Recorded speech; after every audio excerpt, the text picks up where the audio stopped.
Hello everyone, welcome back to my channel Dhriti and mamma lifestyle. श्री शिवाय नमस्तुभ्यम और welcome to my new study blog. आशा करती हूँ कि आप सब बहुत अच्छे होंगे और बहुत अच्छे से अपनी अपनी प्रिपरेशन में लगे होंगे, क्योंकि सबको पता है कि टाइम बहुत कम है। अभी तो लास्ट अपने पास 12-13 दिन ही बचे हैं, तो सबको ही बहुत अच्छे से, बहुत ही पॉजिटिविटी के साथ अपनी लाइफ में आगे बढ़ रहे होंगे और अपनी अपनी प्रिपरेशन में लगे होंगे। तो आज मेरे दिन की शुरुआत हुई लगभग 5:30 बजे से और आज है ये 27 अक्टूबर का ब्लॉग, जो कि आज सुबह संडे था। तो मतलब आज संडे था, तो ये सुबह का मॉर्निंग का ब्लॉग है मेरा, जो कि मैं स्टडी करने से पहले थोड़ा सा बाहर एक फ्रेशन अप थोड़ा सा फील हो उसके लिए आ गई थी। और उसके बाद मैं 5:30 बजे से मतलब 5:45-6 बजे से पढ़ने बैठी, तो अपना पढ़ाई चालू करी। और सुबह के टाइम में मैं थोड़ा सा मैथ का, जो भी मेरा चैप्टर कंप्लीट नहीं हुआ उनको मैथ लगा रही थी। और आज था संडे, तो आज मैंने थोड़ा सा टेस्ट भी दिए। अभी तो मैं चैप्टर वाइज टेस्ट दे रही थी, जो 20 मार्क्स के विनर्स में अभी चैप्टर वाइज कर दिए हैं तो उनको दे रही थी। और आज मैंने 1.5 घंटे वाला टेस्ट दिया, जो कि अभी मेरा मतलब ठीक ही नंबर आया है, क्योंकि मैंने अभी तक 1-2 बार टेस्ट दिए थे इसके पहले, तो मेरे बहुत कम नंबर उसमें आ रहे थे। तो उसके बाद मुझे लगा कि पहले अपना सिलेबस कंप्लीट कर लेते हैं, उसके बाद टेस्ट देंगे, तो शायद है कि कुछ अपना एक क्राइटेरिया पता चले कि आप किस लेवल में हो अभी। तो मैंने अपना लगभग सारा सिलेबस कंप्लीट किया, फिर उसके बाद टेस्ट दिया है। तो मेरे अभी 111 नंबर बने हैं, जो कि मुझे भी थोड़ा सा ये लग रहा था कि ठीक ठाक नंबर बन गए हैं। वैसे मुझे इतनी की भी उम्मीद नहीं थी, तो मतलब ऐसा हो जाता ना कभी कभी का, ये जो बिनर्स का मैंने दिया था उसी में मेरे बने हैं।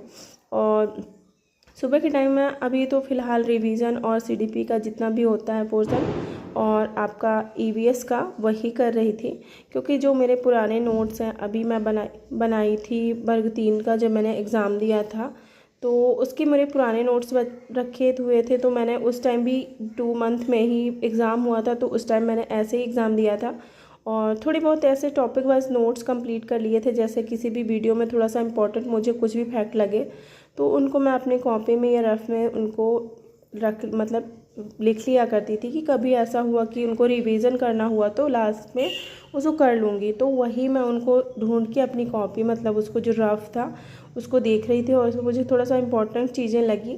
कभी कभी ऐसा होता है ना कि आपकी पुरानी चीज़ें, आप मतलब बहुत सारी पुरानी चीज़ें हो ऐसे ना कभी कभी यूज़ में आ जाती हैं।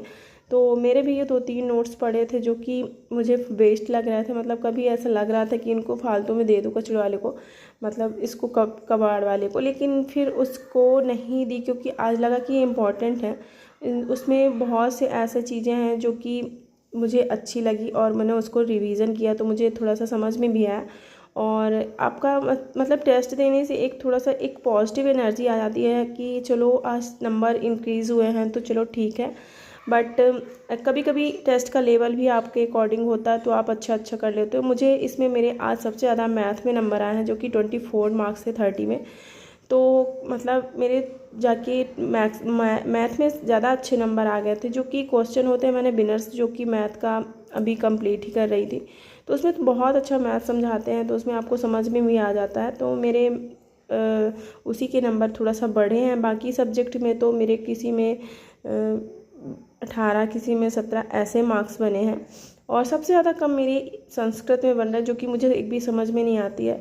मतलब सभी कभी उसको सब्जेक्ट को पढ़ा नहीं, फिर अभी उसमें उसको ले लिया है, तो वो मुझे थोड़ा सा उतना पल्ले नहीं पड़ रही। मतलब पढ़ना तो है उसको, बट उतना ज़्यादा अभी डीपली पढ़ने का टाइम भी नहीं है। और अगर डीपली पढ़ते हैं तो फिर बहुत ज़्यादा टाइम वेस्ट हो जाता है एक ही सब्जेक्ट के पीछे। और मुझे लगता है एक ही सब्जेक्ट के पीछे पढ़ना भी थोड़ा सा ज़रूरी रहता है, क्योंकि आपको कभी कभी ऐसा होता है ना कि आप एक ही सब्जेक्ट में फिर मतलब नंबर गेन नहीं होते, तो आप उसमें भी फेल होने के चांसेस रहते हैं।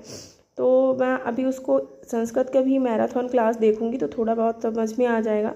बाकी का तो उसमें थोड़ा सा हिंदी जैसा ही सब कुछ रहता है, बट उसमें जो लकार और ये विभक्ति वगैरह होती हैं वो नहीं समझ में आती कि वो कैसे होती हैं, वो तो मुझे समझ ही में नहीं आती एक भी। तो उसमें मेरे नंबर बहुत ज़्यादा कम मतलब हुए हैं, क्योंकि मुझे वो क्वेश्चन में से नहीं बन रहे थे। और ये दोपहर का स्लॉट है, काफ़ी कम वीडियो ब्लॉग अभी मैं डाल रही हूँ, क्योंकि अभी जितना भी टाइम है उसमें पढ़ाई करना है। और थोड़ा सा आज मेरे नंबर ठीक ठाक आए, तो मुझे भी अच्छा लगा। अंदर से एक पॉजिटिव एनर्जी आई कि चलो अभी अच्छा आया है तो आगे और ज़्यादा मेहनत करें, क्योंकि पीवी का जो ये एग्ज़ाम का पैटर्न तो किसी को पता नहीं कि किस लेवल का आया जाता है, क्योंकि पिछली बार का एग्ज़ाम तो मतलब अंतरिक्ष से टोटल क्वेश्चन उसमें से आए थे, जो कि बहुत ज़्यादा मेरे गलत हो गए थे। मैंने पिछली बार भी एग्ज़ाम दिया था तो उसमें मेरे बहुत कम मार्क्स बने थे, मतलब 82 मार्क्स केवल मेरे बने थे। उसमें इतना ज़्यादा अंतरिक्ष से पूछ लिया था कि उसमें बहुत ज़्यादा नंबर कटे थे और नंबर में बहुत ज़्यादा गलत हुए थे। उस टाइम मेरे 82 नंबर बने थे, क्योंकि मैं थोड़ा सा, मेरी हेल्थ इश्यूज़ भी थी, मैं प्रेग्नेंट थी, तो उस टाइम पेपर देने गई थी, क्योंकि मैं पढ़ाई भी अच्छे से नहीं कर पाई थी। और अभी तो ये हो भी गए हैं तो इनकी वजह से अब नहीं हो पा रही। जब पेट में थे तब भी नहीं पढ़ने मिला, और अभी तो ये हो गए हैं तो अभी भी ये थोड़ा सा बहुत ज़्यादा बच्चे परेशान करते हैं। तो हो गया जितना मैनेज करके सब कुछ, उसके बाद मैं अपनी स्टडी करती हूँ। और शाम का टाइम था तो मैंने अपनी पढ़ाई करी। फिर ये शाम का जो भी खाना पीना होता है वो भी मुझे टाइमली बनाना पड़ता है, क्योंकि धृति को जाना होता है स्कूल, तो फिर मुझे उसको टाइम से सुलाना पड़ता है। तो आज मेरा ये ठेचा खाने का मन था तो मैं अपने लिए ठेचा बना रही थी, क्योंकि कभी कभी थोड़ा सा तीखा चटपटा खाने का ना, मुझे ये पराठा जो कि होता है उसमें बहुत अच्छा लगता है ये, तो मैं उसी को बना रही थी। और घर में कभी मतलब तीखा सभी खाते हैं, लेकिन बच्चे ऐसा होता है कभी कभी बच्चों के लिए, बच्चों से अलग थोड़ा सा तीखा खाने का मन करे, तो ये मैं बना रही थी अपने लिए। और बहुत अच्छे से प्रिपरेशन करिए, क्योंकि लास्ट टाइम में जितना हो सके तो रिवीजन करिए, और बहुत ज़्यादा PYQ लगाने की कोशिश करिए, क्योंकि अभी बहुत कम टाइम बचा है। वैसे भी 3 सितंबर तक, मतलब 3 नवंबर तक आपके जो भी इसका नवंबर तक का जो भी एडमिट कार्ड है वो इस आ जाएंगे। फिर उसके बाद अभी तो आपकी डेट आपको मिलेगी कि आपको शहर मिलेगा पहले कि इस शहर में आपका है, फिर उसके बाद आपको डेट मिलेगी कि किस डेट को होगा आपका एग्ज़ाम। तो फ़िलहाल तो 3 तारीख तक, आपके 3 नवंबर तक आपके एडमिट कार्ड आ जाएंगे, जिनके भी हों तो आप उसको चेक कर सकते हैं।